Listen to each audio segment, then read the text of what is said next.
is hard. Life is hard, and life can get really difficult and tricky and messy. But as hard and difficult and ugly and sometimes as terrible as it can be, is as beautiful as it can be. So I just turned 30 recently, and I was reflecting on some of the things that I have learned throughout my journey in my 20s before I became 30. And I was thinking of some of the things that I have actually struggled with and the other things that I was able to master really quickly. And I thought that I would be able to share them with you on this video. That way we can all learn together and share ideas onto some of the things that you've learned that you thought were important or things that you could learn from me. If you're new here, welcome to Somo Experiences. My name is Irene Sedede, and without further ado, this video today is going to be all the things I've learned now that I'm 30. So one of the things that I learned was so important is to stop taking things personal. And this is because I realized that not everything was about me. And you may be someone who also takes things personal. So I just want to stress that not everything is about you.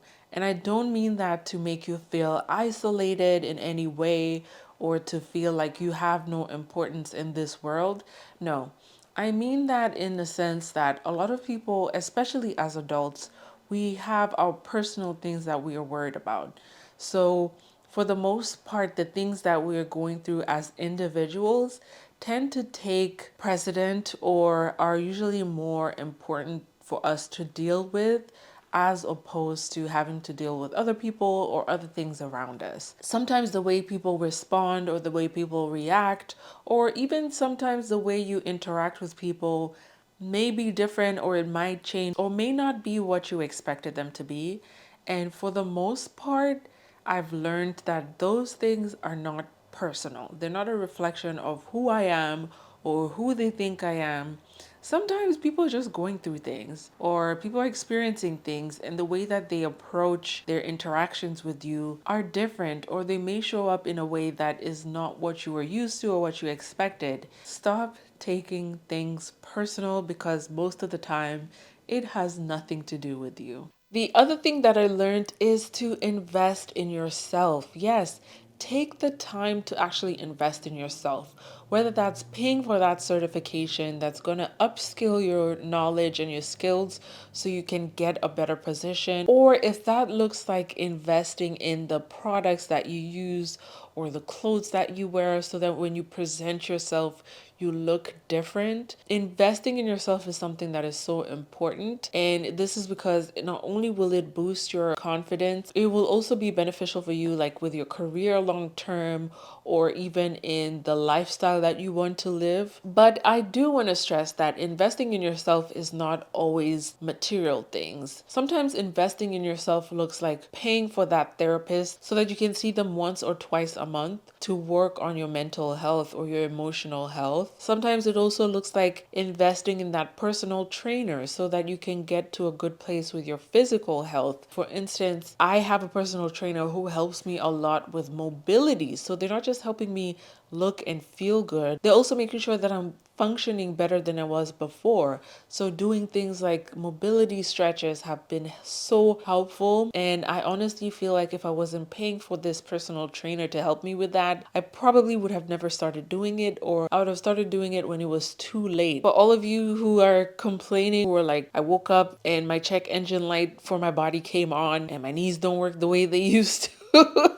Sometimes something as simple as investing for someone to help you with knowing the correct type of mobility stretches to do can take your knees from going from check engine light going on to it going off. Next, I will say that it is so important for you to not be afraid to switch careers. Don't be afraid to switch careers if you need to. Something that I was very afraid of was switching from a background of journalism, media, and just communication in general into instructional design and technology. It made me very nervous because my background was very different from anything to do with teaching and learning and training. And I was so nervous during that time because I'm like, I don't know what skills I can use from that background into this background.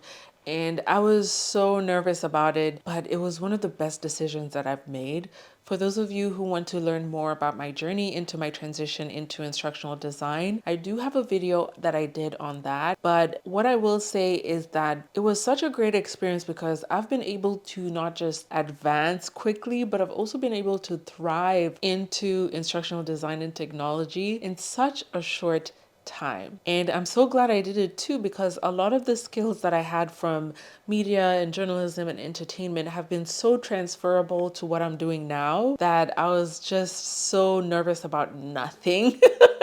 So if you're someone right now who's considering transitioning careers, I will say do not be afraid to do that, take that leap, and also make that change. Because for the most part, it is going to be worth it if you do utilize the skills that you've learned before or that you know to what you are currently going to be transitioning into. And this actually brings me to my next tip, which is that there are no limits to how many times you can change your mind. I don't know why that society has this negative connotation when it comes to people transitioning from one thing to another or changing their minds very frequently. That's the whole point of the human experience. You're supposed to learn, you're supposed to grow, you're supposed to change as you go within each chapter of your life. If you're constantly the same person, for the most part, there might be a red flag in there somewhere, because it means that you're probably not learning anything, you're not experiencing anything new, you're not growing, and that can sometimes be detrimental for you as an individual. So there are no limits to how many times you can change your mind. And also, don't be afraid to reinvent yourself as many times as possible, because as you're growing and as you're going through each season, you're going to be a different person. You're going to have different ideas and beliefs from what you had. For instance, who I am today, now that I'm 30, okay, it's only been like what, 2.5 days, but who I am today is not the same as I was when I turned 20. Like, those are two different girlies. Like, it's not the same. The next thing to know is that change is inevitable, and the way you navigate change is what matters. So, I'm going to go deeper into that. So, in everything in life, there is going to be change. Change is something that's always constant. The way things were yesterday are not the way things are today. For example, right now in our current reality, we currently have AI that's being implemented in a lot of things and in a lot of careers. And for a lot of people, this change is scary because they don't know what that means right now. They don't know what that means in the future. But something that's consistent is that it's changed. It's here. The AI is already here. So you not only have to learn to adapt to this change, but also do it in a way where it's not going to be harmful to yourself or the people around you. At the end of the day, this is something that's happened, and change is always going to happen, and it's always going to be inevitable. Like, no matter how much you want to resist it, it's something that's always going to happen. So it's better for you to embrace it. If it's a change in something that can be learned, it's always better to learn it early. And again, learning to navigate it where you can use it in a way that's beneficial to you, the people around you, without causing any harm. Now, the next thing I'm going to share is New Year's resolutions. And one thing I have learned is that New Year's resolutions are indeed a scam. Yes, I said a scam.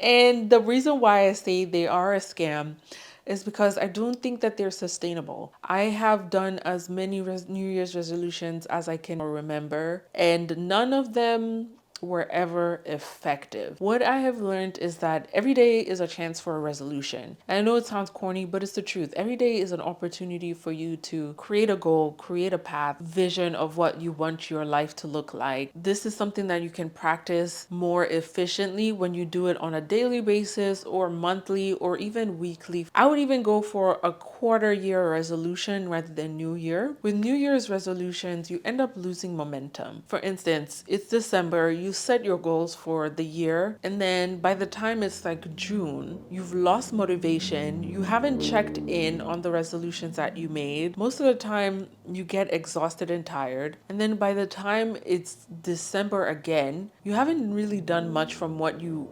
tried to do by June.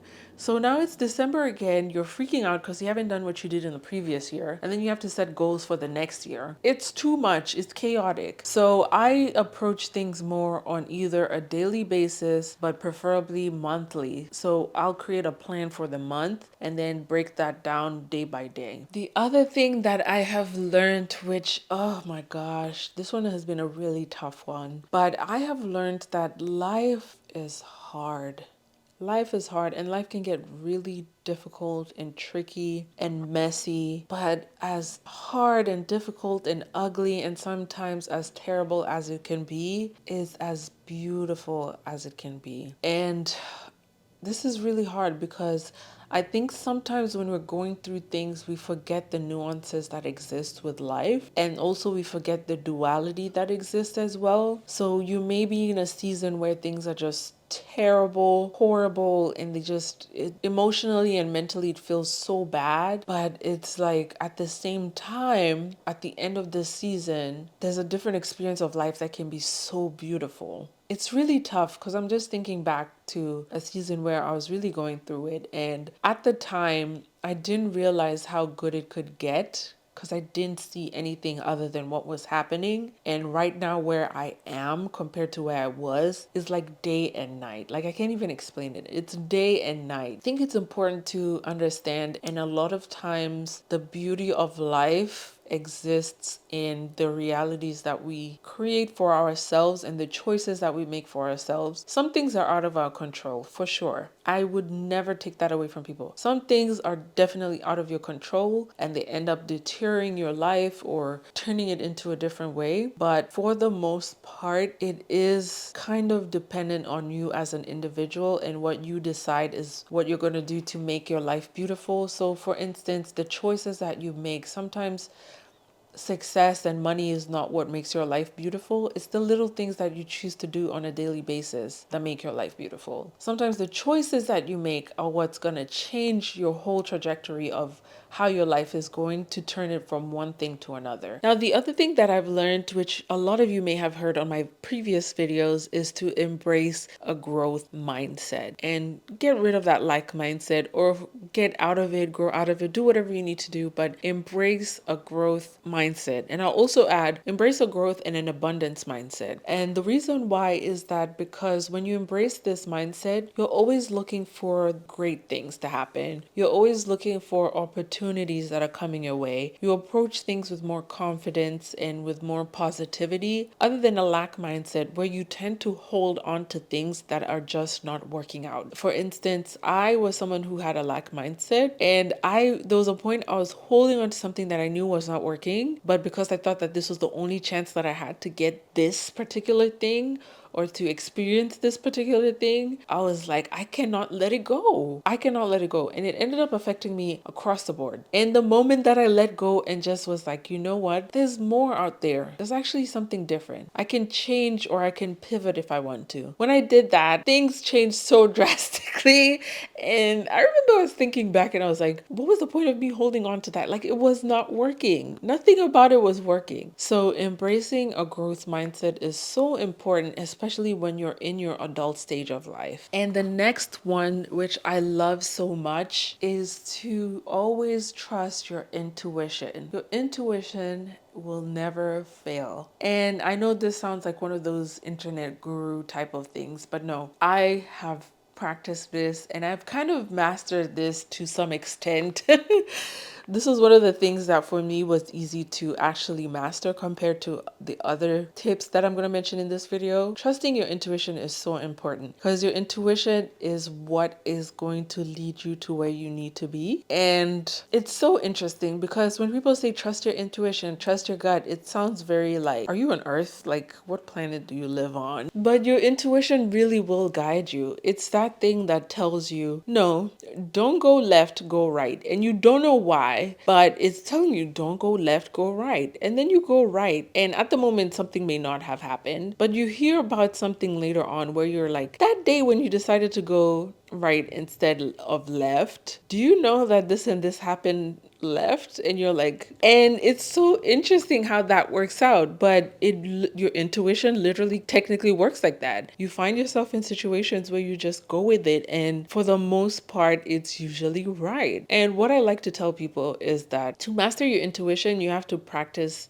listening to it and going with what you basically feel and what you're thinking. And the more you do that and see that the result is something positive, the more you understand that it's important to keep doing it. I think a lot of times the reason why people don't trust their intuition is because there's a lot of surrounding noise. So for instance, your intuition may be guiding you somewhere, and you tell someone about what you think or what you felt, and they tell you the complete opposite. This may be someone that you trust and they make very logical decisions. So you're like, I'm just going to go with what they said instead of what I felt. And you realize later on, even though they may have had good intentions and they are a very logical person, what they told you is not what you were supposed to do at that moment. Your intuition is trying to guide you to a path that may be different to what they know. But because you're listening to them, you're going to end up doing what they're telling you rather than what your intuition is telling you, which might be guiding you to something that's even bigger and greater than what you could have imagined.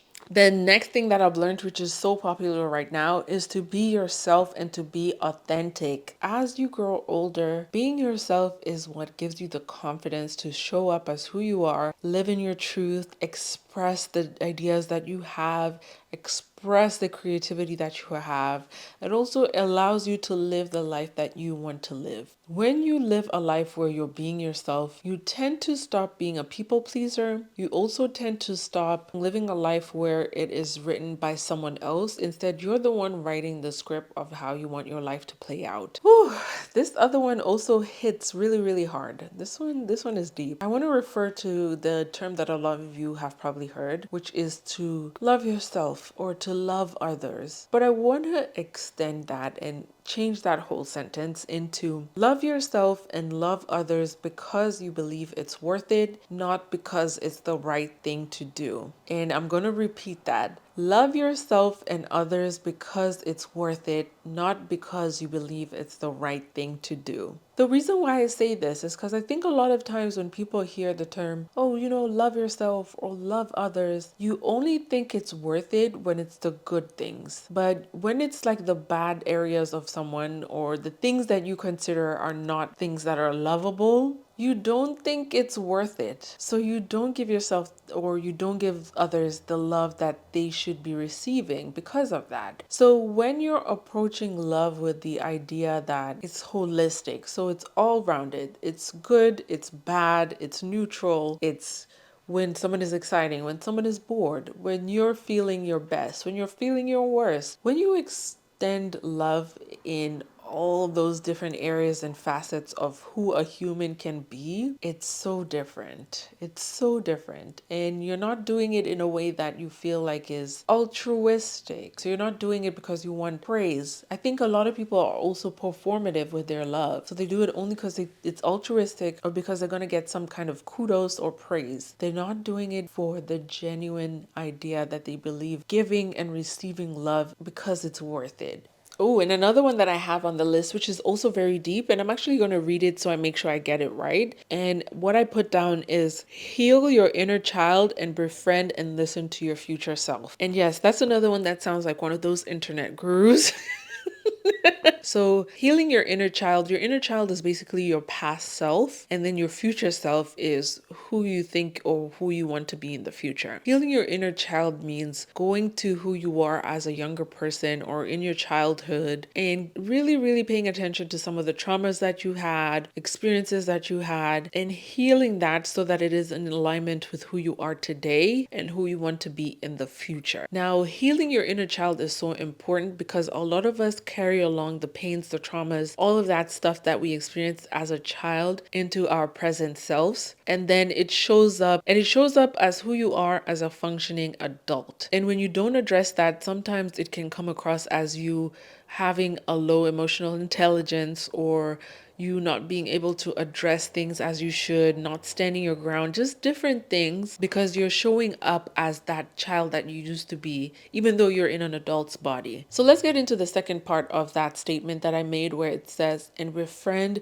your future self. What I mean by that is that whoever you believe you're going to be in the future, or whoever you're working to become in the future, you need to befriend that person. So that means how you treat your friends. You treat your friends by being kind, by pushing them, by believing them when they say things, by working to see them be the greatest person that they can possibly be. You want to be that person to yourself in the future. So if you're imagining, let's say you're envisioning who you want to be in the future, how they look like, how they function, how they feel, how they present themselves, the type of life that they're living. You want to imagine them in the friendliest way possible. That means imagining them in a kind manner, in a way that you're proud of them, you're sure about who they are at that moment. That way, when you become that person, you're okay with it because you've given them the kindness, you've given them the love, you've given them the grace. Sometimes we think about the future and then we get to that position and we're like, why? How did this happen? Why is this me? Why is this my reality? It's because you didn't really take the time to envision that person. And that's how stuff like imposter syndrome comes along, because you feel like you either don't deserve it or you doubt being that,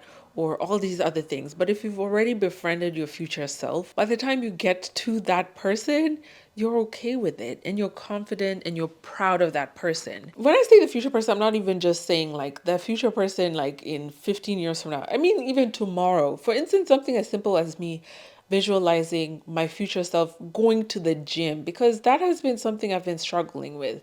So just thinking about me going to the gym and just envisioning that person tomorrow going to the gym and being like, wow, I like that girl. She's doing her thing and she's pushing herself. And I'm like, that's my kind of girl. That's the kind of girl, I like and I'm inspired by and motivated by.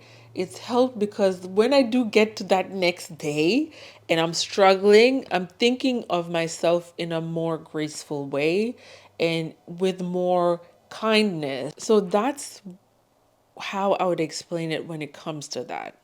The next tip is for everyone, but especially for my introverts, and that is to put yourself out there. You have so much to offer, you have so much to give, and you have so much to experience. And you cannot do that by isolating yourself, keeping yourself at home away from people. It just doesn't work like that. In order for you to experience what life has to offer and to experience the love and the joy that you can gain from just the world and people, you actually have to put yourself out there. And this also applies when it comes to your career. In order for you to get those opportunities that you want and to experience that lifestyle or the access to the resources that you need, you need to put yourself out there. And what that looks like is by networking, developing friendships, exploring different ideas and different things in different places. You have to put yourself out there. It's one of the best and easiest ways for you to actually fulfill some of the desires of your heart. Sometimes it's not going to be good, I'm going to be honest, but for the most part, you do meet a lot of good people along the way. You do also experience some of the best memories of your life by simply just putting yourself out there. The next thing I'm going to share is that your worth is determined by you. Nobody else can determine your worth. There's a lot of discourse happening right now, especially on social media, when it comes to value. What's a high value person? What's a low value person? It is all noise. Nobody determines your value but you. And when you put your value or you put your worth into someone else's hands, they get to define who you are and who you're supposed to be and who you're going to be. The next thing on the list is very straightforward, and a lot of you have probably heard of it and probably practice right now or are trying to actively practice it, and that is to look good so you can feel good. That is because your mental, your physical, and your emotional health is key. So working on those things so that you can appear or present yourself in a way that looks good helps you feel good, and it also just boosts and builds your confidence as a whole. Next up on the list is to work on being financially responsible. Being financially responsible, especially as an adult, is key because it helps you understand how to manage your money, how to spend correctly, how to allocate your assets versus your liabilities. Also, it helps you learn how to do things such as taxes, which can also be very complicated. So learning to be financially financially responsible is not just to help you live a good lifestyle where you make a lot of money so you can buy whatever you want. So it's important for you as an adult to learn to be financially responsible. The other thing on the list is to understand that as an introvert, there is space for you in this world and you can actually thrive. As someone who is introverted, sometimes it can seem like the world is created by extroverts for extroverts, but that's not necessarily the case. There is room for us, and there's actually ways in which we can thrive in this world and society that we live in. A lot of introverts have things such as YouTube, for instance, where you don't really have to interact with people in person. You can interact with people using a camera. There is options nowadays for remote job. If you're an introvert, that does sound like the ideal type of job where you don't really have to interact with people on a day-to-day basis. You're in your comfort zone where it's just you at home in your office doing the task that you need to do. And if you do need to meet with anyone, you can do that via Zoom rather than in person. So there are ways that you can thrive as an introvert. The other tip I will give is to learn skills that are transferable. And when I say this, I'm referring to skills that can be used across the board. For a lot of us, when we hear about careers and jobs and just advancing, we tend to think about skills that are only hard skills. So for instance, if you're someone who's in tech, you might think that skills that you need to learn is coding, and that is very helpful and it's amazing for you to know and learn and master. But we tend to forget that there's certain things called soft skills, and soft skills are usually the ones that are highly transferable. So for instance, customer service is a good soft skill to have for any career that you have, and it's always transferable no matter what field you're in. Customer service is one of those skills that's going to be beneficial across the board. Other soft skills is things such as verbal and written communication. Those are also great soft skills that you can have that are also highly transferable in any field that you're going into. My other tip is to explore your ideas, explore your creativity, explore all the things that you possibly can when you're in your 20s. Because when you get older, you have more duties, more responsibilities, and it can get a little bit harder for you to be able to explore things. Once you do all the exploring, you do your tests, your trials, you see things that work, things that don't work, you have to make decisions. So you have to decide what you want to stake. You have to decide what you want to do long term. You have to be the one to decide if these are things that you want to carry along with you throughout your lifestyle or your career. But you have to explore first and then make the decision of what you want. My next tip, which is contrary to popular belief nowadays, is that not everything needs to be monetized. I say that, I have that reaction because there was a point where I felt like every single thing that I needed to do, I needed to figure out a way to make money from it. And guys, hobbies should still exist. You should have things that you just enjoy doing because you just enjoy doing. They should be things that for some people you holding them for yourself, so holding them as sacred practices is beneficial for you long term as opposed to trying to share it with others, and especially trying to share it to gain monetary value. The next thing, which is kind of similar to the other one that I mentioned of putting yourself out there, is to just learn how to live and to be. Just live your life. Travel, meet people, taste different foods, explore different things. Just learn how to live. And living is something that's also a consistent practice. You don't just live one time, or you don't just get to one point in your life and then you start living. No, every day is a day for you to live. Take advantage of being able to just live your life and live it to the fullest. The whole point of us being here is to live, to enjoy, to learn, to experience. Live your life. Oh, this one is really good. So the next tip I will give you is to learn how to communicate. Learn how to talk to people in person, learn how to talk to people on camera, learn how to talk to people on the phone, learn what kind of styles you need to approach when you're talking to a different kind of audience. For instance, when you're talking to someone on the phone when it's related to business versus when you're talking to your friend and you're trying to connect to them on a deep level versus when you're doing a presentation even related to work, and you're trying to teach someone about a theory or a concept or an idea or a new skill, learn how to communicate and the different ways to communicate effectively. One of the other things I added on here was to be open-minded, and I think that one is pretty straightforward. And then I also added to practice self-governance, self-discipline, and self-love. We touched on those a little bit earlier, but as a whole, you want to take care of yourself in those three areas. The other thing I have on the list as well is to develop meaningful relationships and to also nurture them. So make sure you're developing these amazing and meaningful relationships, whether that's romantically, platonically, or acquaintanceships when it comes to career and work, and nurture them. So that looks like checking in on people, setting up those lunch dates or coffee dates, wishing people happy birthday, congratulating them when things happen, picking up the phone and just randomly calling them just to catch up. Those are the ways that you develop these relationships with the people that you are connecting with and forming relationships with. Next on the list, I did include to work on your story. So your past is a part of your story, but not a defining moment. Don't let your past define who you are now and who you want to be. It's just a part of the story that you will be coming through, growing through, overcoming, and so forth.